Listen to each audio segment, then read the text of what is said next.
কয়েক হাজার ডিগ্রি তাপমাত্রায় ইট পোড়ানো হচ্ছে। এই ইট পোড়ানো চলবে 3 থেকে 5 দিনের মতো করে।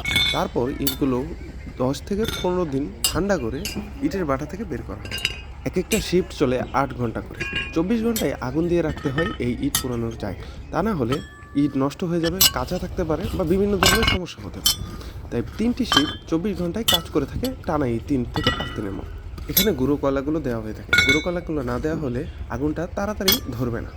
এই আগুনের তাপ বাহিরে না আসার জন্য এক প্রকারের ঢাকনা ব্যবহার করা হয়ে থাকে। আর একটা পাইপের মতো সরু জায়গা দিয়ে কয়লাগুলো নিচে ঢালা হয়ে থাকে, সোজাসুজি চলে যায় ইটের উপরে, যেখানে ইটের আগুন জ্বলতেছে। ঢাকনা ও পাইপের মতো জিনিসটা দুটোই লোহার না হলে এটা আগুনে গলে যাবে।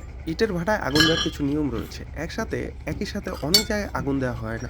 একই সাথে 3টি রো করে লম্বি 100 ফুট অথবা 50 ফুট জায়গা জুড়ে আগুন দিয়ে থাকে।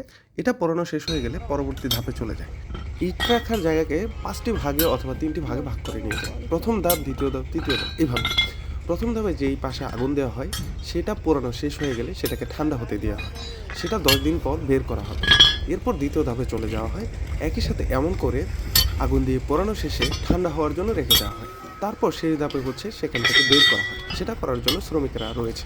আর প্রত্যেকটা জায়গায় আগুন দেওয়ার জন্য সহজ করার জন্য ড্রামের মধ্যে কয়লাগুলো রাখা হয়ে থাকে। সেখান থেকে কয়লাগুলো সরাসরি আগুনের মাঝে ফেলা হয়ে থাকে।